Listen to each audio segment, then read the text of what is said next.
Hi guys, you're watching the SUV Battle channel, and in this video we will review the all-wheel drive systems of Audi Q5, BMW X3, Jaguar F-Pace, Land Rover Discovery Sport, Range Rover Evoque, Porsche Macan, and one of the most popular non-premium crossovers, Toyota RAV4.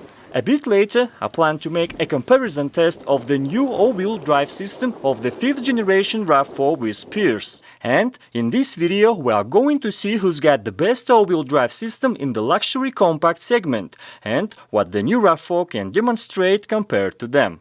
I'll tell you right away that this test is not fair. Cars have different drivers, different tires and even different fuel level in tanks.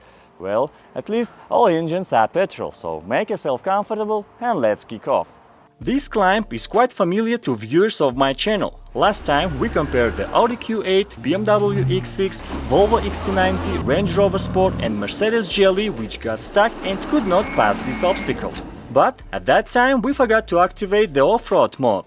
That's why I took that GLE again. I also got a Tesla Model X, Mercedes G63, 2020 Volkswagen Touareg and Toyota FJ Cruiser to accompany the GLE in the next video. So please subscribe to the channel and hit the bell to not miss this video.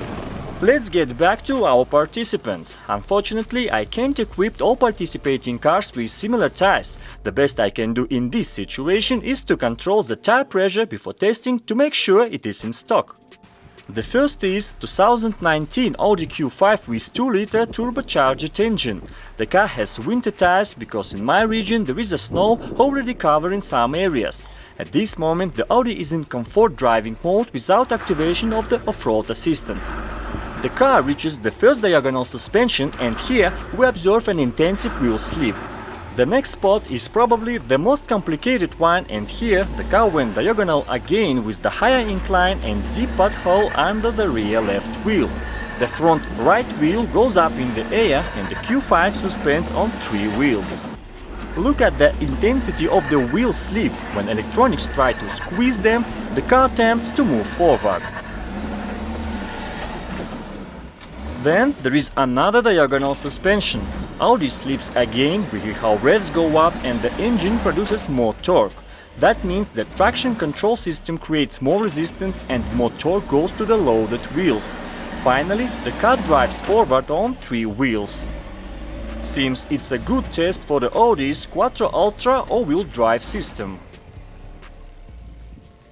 At the final part of the climb, the Q5 goes diagonal again. Wheels are actively slipping while electronics intervene and then the car pushes forward. Didn't you accept that from Audi? Now, to completely dispel your doubts, the Q5 will climb this hill again, but in this time in off-road mode. Activation of the off-road mode lifts up the air suspension to the highest position.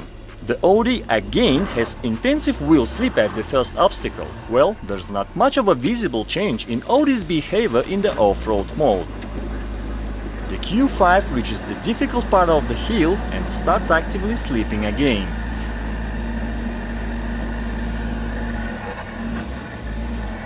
Now it looks like the electronics suddenly woke up, the wheel stopped slipping and the Audi drove on.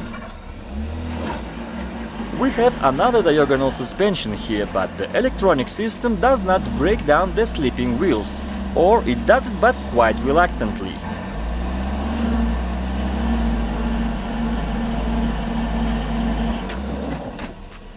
At the end, the car drives back to pass by a simpler trajectory.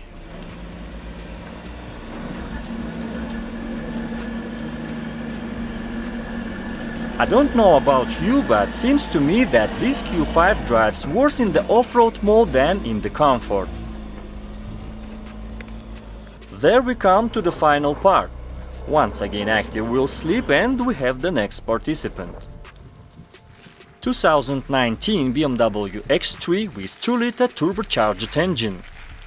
The car starts in the blondie mode, meaning that the gearbox is in drive position and no additional modes activated. The X3 drives to the first obstacle and compared to the Audi, it is obvious that the BMW's wheels almost don't slip, and the car confidently pushes forward. The BMW practically stops at the difficult part with its front right wheel hanging in the air. but then, with adding a little more engine revs, the X3 moves on without slipping. Here the climb becomes steeper and more torque is needed to push the car up. Therefore, the driver steps on the gas pedal a little more and unloaded wheels make several slow rotations, slipping less intensively than the Audi. The final part, and the X3 is driving on 3 wheels. As the engine RPMs increases, the car pushes forward. Excellent result. You might possibly decide that the X3 drove by a simpler trajectory than the Q5 and that's why it demonstrated a better result. To dispel all doubt, the X3 will climb this hill again, but by the most difficult line. The left front wheel rises up high this time, but that doesn't prevent the BMW from driving further confidently. Now the car falls into a deep hole with its left wheels, so the right ones go up not just high, but very high. That's quite a bit for an ordinary crossover. The final part is here in standard trajectory, and that lets us again witness the effectiveness of BMW's all-wheel drive system. 2019 Jaguar F-Pace with 3-liter turbocharged engine is the next. The F-Pace doesn't have an off-road mode, therefore the car drives in standard drive position of the gearbox. The F-Pace passes the first obstacle with a little slip at the very beginning. Then the traction control system got everything under control and the Jaguar confidently approached the first difficult spot. Again, there is a minor wheel slip at the very beginning, and then, with the engine revs up providing more torque, the Jaguar masterfully drives on 3 wheels by the toe line of the trail.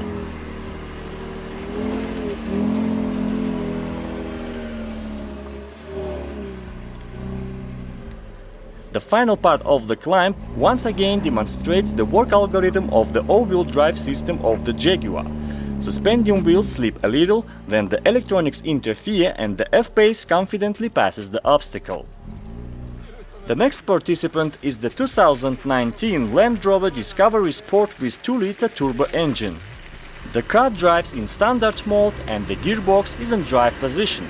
There's unexpectedly too much of a wheel slip at the first obstacle.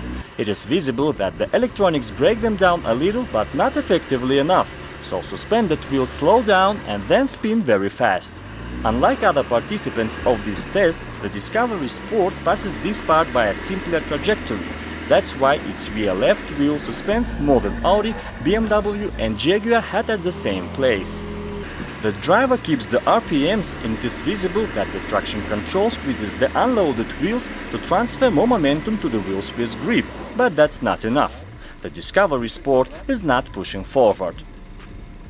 For your information, the representative of the Jaguar Land Rover dealership is behind the wheel of this car. Therefore, any suspicions that we intentionally did something wrong with this Discovery are groundless. The Discovery rolled back and chose the grass, gravel and snow mode of the terrain response system.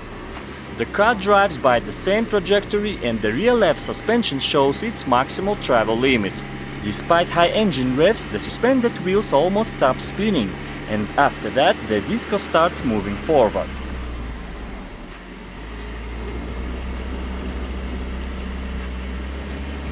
The Land Rover passes the next spot in similar style, some extended but not intensive wheel slip, and just after that the car drives on.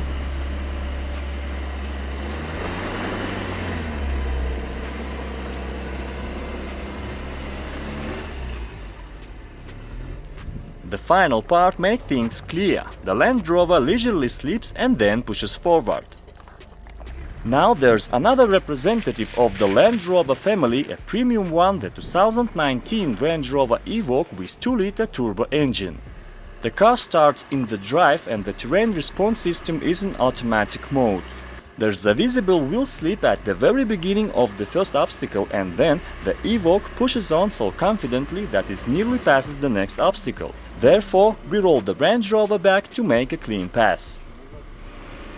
The Evoque goes by the same trajectory as the Disco, so we notice the maximal suspension travel here too, but unlike the Discovery Sport, the Evoque doesn't slip a lot, moving towards the next challenging part of the climb. Here again we can observe the all-wheel drive algorithm of the Range Rover Evoque. Several rotations of unloaded wheels and then push forward. Now I'm absolutely sure that Evoque slips sufficiently less than Discovery Sport. Obviously, the traction control of the Range Rover works more efficiently. The Evoque passes the final part with minimal slip, demonstrating an excellent result, and we have the next contestant. It is a 2018 Porsche Macan with 3-liter turbocharged engine. The gearbox is in drive mode, and here we are at the first obstacle. Judging per distinctive swaying of the body, the electronic assistance of the Porsche engage quite sharply and not very effectively because wheels are slipping a lot. The Macan reached the difficult obstacle driving by the same trajectory as the Discovery Sport and Evoque and got its rear left wheel hanging in the air. The right front wheel clings to the ground, but not enough to create sufficient resistance for transferring of the momentum to the loaded wheels. The driver tries to make another attempt to drive through the obstacle, but the service message lights up on the dashboard that the automobile has switched into the rear-wheel drive mode. After waiting a little, the Macan tries again to conquer the hill, and now with the off-road mode activated. Nothing has changed when the Porsche passed the first diagonal suspension, an already familiar body swaying and active wheel slip. But in the second spot, the Macan's all-wheel drive system has switched off again, and now it's helplessly slipping its rear left wheel. There's no point in further torturing the car by making another attempt, and we are switching to the next participant. The 2020 Toyota RAV4 with 2.5 petrol engine and all-new all-wheel drive system with 2 multi-disc electromagnetic couplings on the rear axle.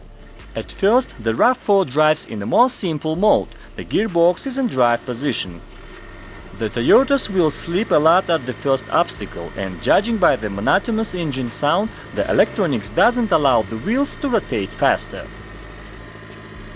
The driver turns the front wheels to the left, just a bit at first and then more. So the Toyota found the second wind and car drove to the most difficult obstacle.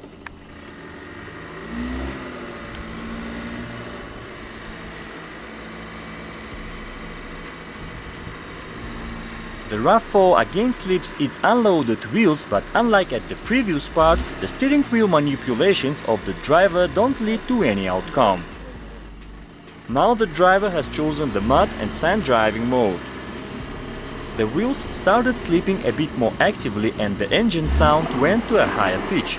Seems like the traction control allows more momentum transfer in the sand mode, but the RAV4 can't climb further anyway, rolling back.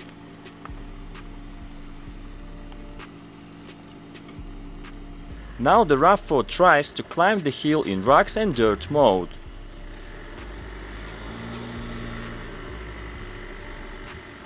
The car drives by the same trajectory and we see a notable difference. After a minor wheel slip, the Toyota kept moving confidently. The RAV4 drives on 3 wheels with the left rear one hanging in the air. After a minor slip at the start, the Toyota pushes forward. Here's the final part. The automobile smoothly drives to it and the rear left wheel loses contact with the ground. Some wheels slip and with increase of the engine revs, the RAV4 moves on, successfully finishing the climb. And now let's summarize. Porsche Macan turned out to be the most incapable of driving through such obstacles despite the available off-road mode. Land Rover Discovery Sport. The legendary name means nothing. Besides Porsche's failure, the Discovery Sport demonstrated the worst result among peers. Audi Q5 with Quattro Ultra all-wheel drive system is not what everybody loves the Audi for. Wheels slipped at the high speed and the traction control system is hardly effective even in off-road mode, but it should be noted that the Q5 passed the obstacles better than the Land Rover. Jaguar F-Pace with mighty 3-liter turbo engine and on huge 22-inch wheels, despite absence of off-road modes, performed pretty well. A little slipping at the beginning and then confident driving forward. That's why the Jaguar occupies the 3rd place in this contest. The 2nd place is reserved by the Range Rover Evoque. Unlike the Disco Sport, electronic systems of the Evoque did the job way more effectively. the Range Rover easily drove through all obstacles with minimal wheel slip. The BMW X3 takes the first place. Its traction control system reacted so quickly and effectively that throughout the distance of the climb there were no useless wheel rotations. No other participant performed that well. Someone can claim that the BMW did well because it drove among the first contestant and the surface condition was better, and he'd be right. Therefore, after attempts of all cars, when the hill surface became as bad as possible, I asked the BMW driver to make another climb. Look how the front wheel lifts up. That means that the X3 is driving by the most difficult trajectory. Now, again, the car drives on 3 wheels, but we already know that the X3 easily deals with such a position. The car goes diagonal again, but dries out slipping with loaded wheels due to the lack of traction on the slippery ground.